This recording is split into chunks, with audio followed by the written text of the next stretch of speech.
Presidente, queremos pedirle que se honre la palabra completa en el sentido de que las liberaciones sean tan masivas como se anunciaron. Y le agradecemos en el nombre de nuestra familia todo el apoyo, todo el cariño. Ayer tuvimos un mensaje de él y de ella. Nos dicen que están firmes y fuertes, que ellos tienen claro el papel de lucha que les toca jugar. Venezuela no había sido bombardeada nunca. No, nunca. Lo decimos, pues, un exabrupto total lo que hicieron contra Venezuela. Venezuela vuelve a estar en el centro de una esperanza que divide opiniones, despierta pasiones y sacude al poder. En las calles, en los barrios y en el exilio, cada vez más venezolanos comienzan a creer que un cambio real podría venir desde afuera. Y muchos señalan directamente a Donald Trump como una figura capaz de ofrecerles un futuro distinto al que hoy viven bajo el régimen de Nicolás Maduro. Mientras esa expectativa crece, el gobierno venezolano intenta vender al mundo una imagen de apertura y gestos humanitarios. Esta semana, el régimen anunció la supuesta excarcelación de más de 400 presos políticos, una cifra que rápidamente fue puesta en duda. Organizaciones no gubernamentales independientes, con años documentando violaciones a los derechos humanos, desmintieron el anuncio y advirtieron que se trata de una maniobra propagandística.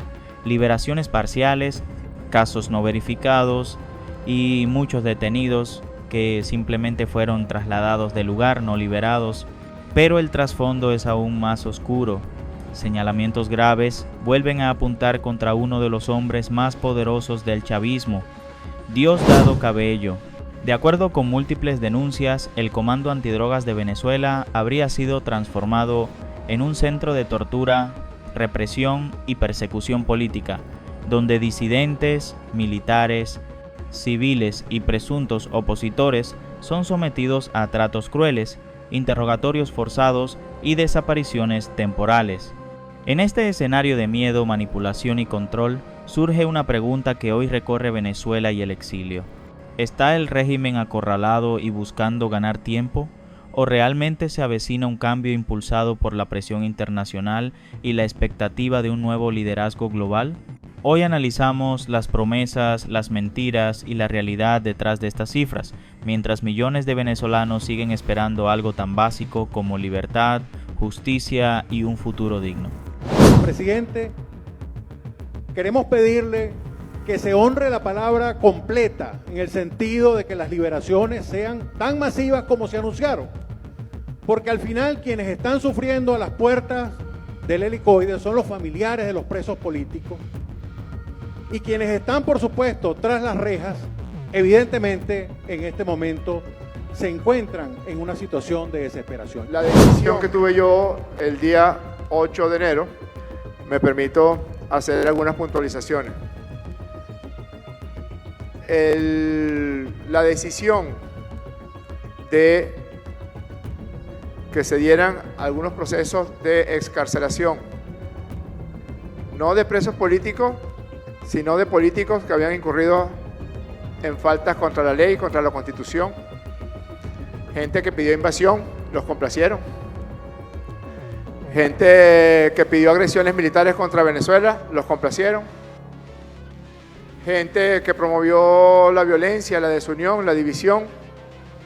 Y justamente para promover la convivencia pacífica y la unión nacional de manera unilateral y a instancias del Consejo Nacional por la Soberanía y la Paz, el Ejecutivo Nacional inició un proceso masivo de excarcelación. Usted habla, diputado, de 54 personas que refiere al foro penal. Serán los que les pagaron al foro penal, porque el foro penal le cobra a las personas por tramitarle el tema de liberaciones. Les cobra dinero de forma artera, de forma mezquina. Una basura esa forma como el foro penal utiliza la situación de personas privadas de libertad. A la fecha van más de 400 personas excarceladas. Las primeras 160 el 23 de diciembre del año 2024. Le dejo a su disposición la lista, si así la quiere ver, ciudadano, diputado y primo.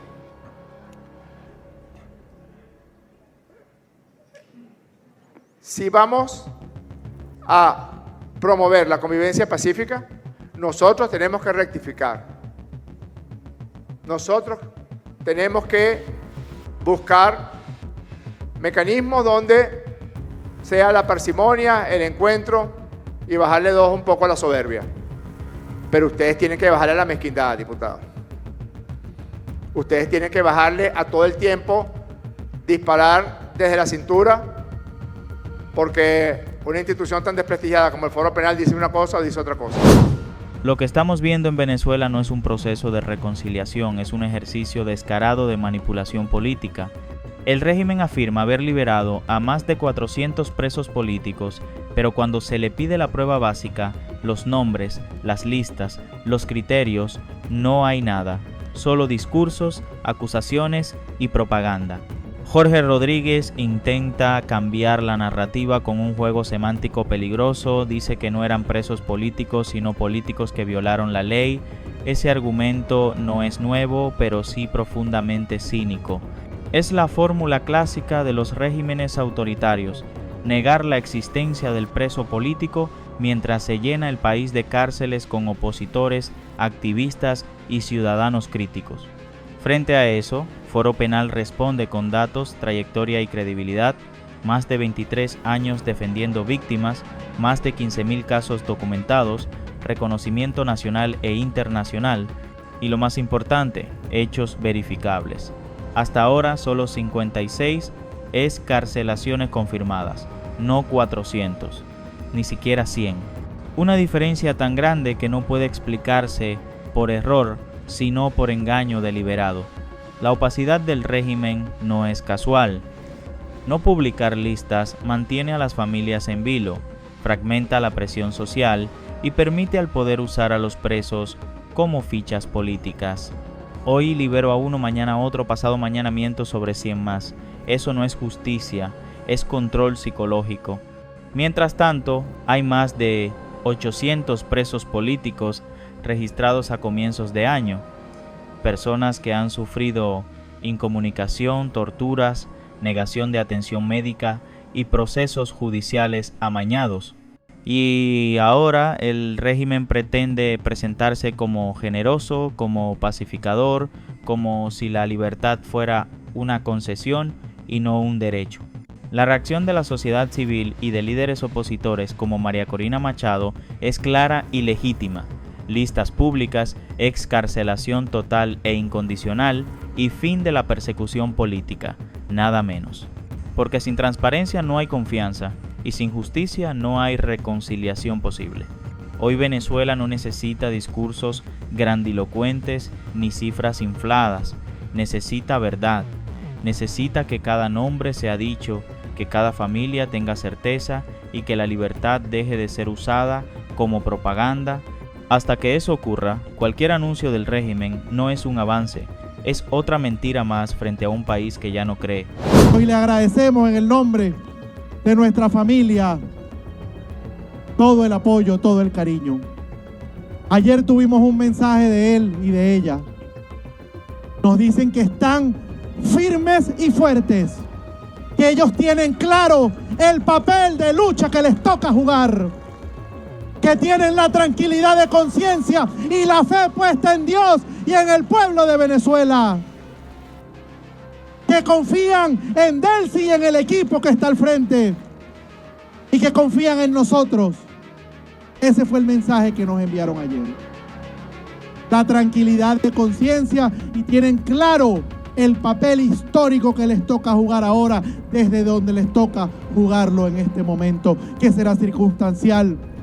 Porque Dios le tiene un propósito de vida a Nicolás y a Cilia, porque les da vida y les dio vida.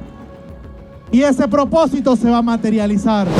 Las declaraciones del hijo de Nicolás Maduro y Cilia Flores no buscan informar al país, buscan construir un relato emocional, un relato cuidadosamente diseñado para presentar a sus padres no como responsables del colapso de una nación, sino como figuras casi místicas, firmes, serenas y llamadas, según sus propias palabras, a cumplir un papel histórico dictado por Dios. Hablar de tranquilidad de conciencia en medio de una crisis humanitaria, con cientos de presos políticos, millones de venezolanos en el exilio y denuncias sistemáticas de violaciones a los derechos humanos, no es fe. Es desconexión con la realidad. O peor aún, es una estrategia para evadir responsabilidades. El mensaje insiste en que esta situación es circunstancial, que Dios tiene un propósito para Nicolás y Cilia. Pero aquí hay algo que no se puede ignorar. Los procesos históricos no se miden por la fe de una familia, sino por el sufrimiento o bienestar de un pueblo entero. Y ese pueblo lleva años pagando un precio devastador. También llama la atención cómo se intenta blindar la narrativa con lealtades internas, confianza en Delcy, en el equipo, en el entorno. Es el mismo círculo cerrado de poder, hablándose a sí mismo, mientras Venezuela sigue esperando justicia, verdad y libertad. No estamos frente a un mensaje de reconciliación nacional, ni de autocrítica, ni de reconocimiento del daño causado. Estamos frente a un discurso que busca victimizar a quienes han detentado el poder absoluto, usando el lenguaje religioso y familiar para suavizar una realidad que es dura e inocultable. La historia, sin embargo, no se escribe con declaraciones emotivas ni con invocaciones divinas. La historia se escribe con hechos. Y los hechos dicen que hoy hay un país fracturado, familias separadas, presos sin debido proceso y una sociedad que exige algo muy concreto: responsabilidad y cambio real. La fe puede ser personal, el poder no. Y cuando se gobierna un país, la conciencia tranquila no se declara, se demuestra.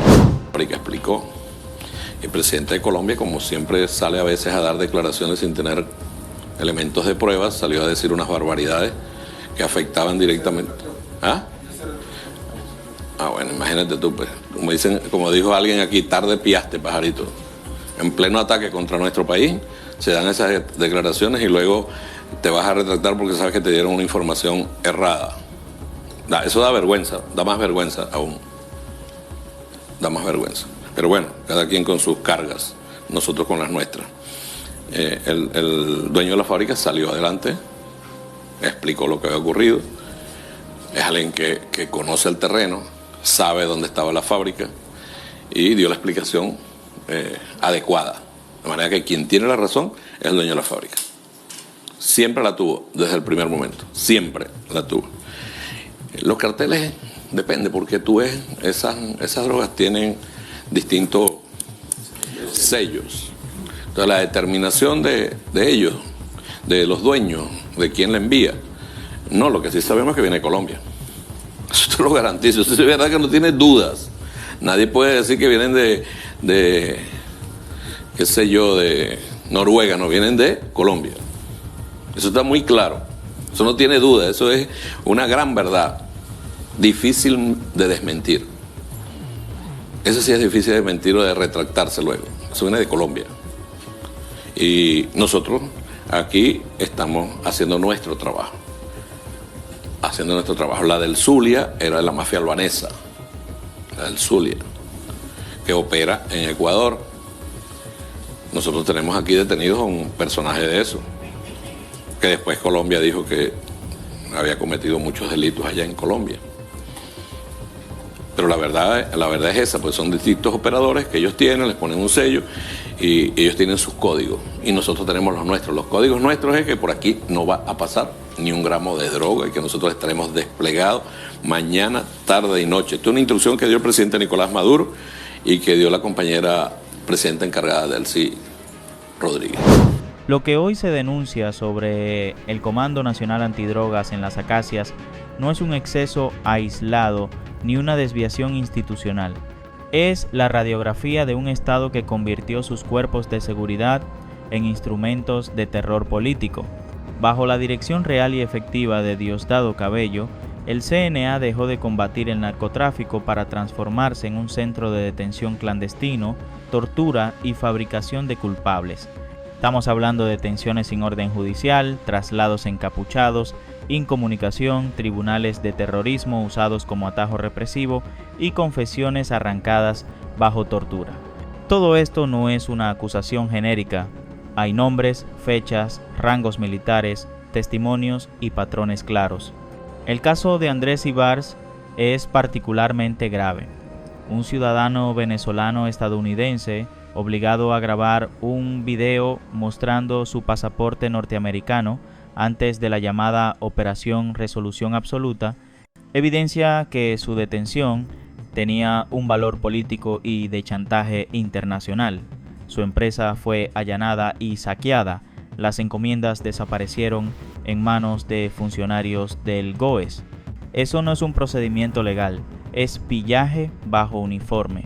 El CNA alberga hoy, según las fuentes, a más de 70 detenidos, militares activos, alcaldes, empresarios, extranjeros y civiles. Personas que fueron leídas sus derechos un mes después de su detención y encerradas en celdas de castigo como El Tigrito, sin luz, sin condiciones humanas, sin defensa privada, presentaciones telemáticas ante tribunales de terrorismo, sin garantías procesales, todo el manual del terror judicial aplicado con precisión. Lo más perturbador es que este sistema no solo persigue a civiles, sino que devora a sus propios militares. El caso del teniente coronel Tomás Gómez Machuca es demoledor. Una delación obtenida bajo tortura, usada para armar un expediente, maltratos físicos, intento de suicidio tras semanas de abuso, hospitalización y retorno inmediato a su celda. Esto no es justicia militar, es destrucción humana planificada. El coronel Eduardo Mata Villarroel y el capitán retirado Rodolfo Berríos fueron detenidos sin orden judicial, entregados como paquetes, trasladados en vehículos particulares. A Berríos le dijeron directamente que la orden venía de Diosdado Cabello. Ese detalle es clave porque desmonta cualquier intento de deslindar responsabilidades. Aquí hay una cadena de mando política, no institucional. Los funcionarios señalados por tortura mayores, suboficiales, miembros del EMI, no actúan por cuenta propia. Actúan porque saben que el poder los respalda y los protege. El CNA no opera como comando antidrogas, sino como una prisión política paralela, fuera de todo marco constitucional. Y mientras tanto, el régimen intenta hablar de reconciliación, de liberaciones, de paz, pero no hay paz posible cuando el Estado secuestra, tortura y humilla. No hay reconciliación cuando la ley se usa como arma y el miedo como método. Este caso no es solo venezolano. Hay ciudadanos estadounidenses y mexicanos involucrados, lo que eleva el conflicto a una dimensión internacional. Cada día que estas personas siguen detenidas en estas condiciones, el costo político y judicial para los responsables crece. Lo que ocurre en las Acacias no es un secreto, es un crimen sostenido en el tiempo. Y la historia demuestra algo claro: los centros de tortura no caen en el olvido, terminan siendo pruebas. Hoy, el Comando Antidrogas no simboliza lucha contra el crimen, simboliza lo que ocurre cuando el poder pierde todo límite y la impunidad se cree eterna, pero no lo es, nunca lo ha sido.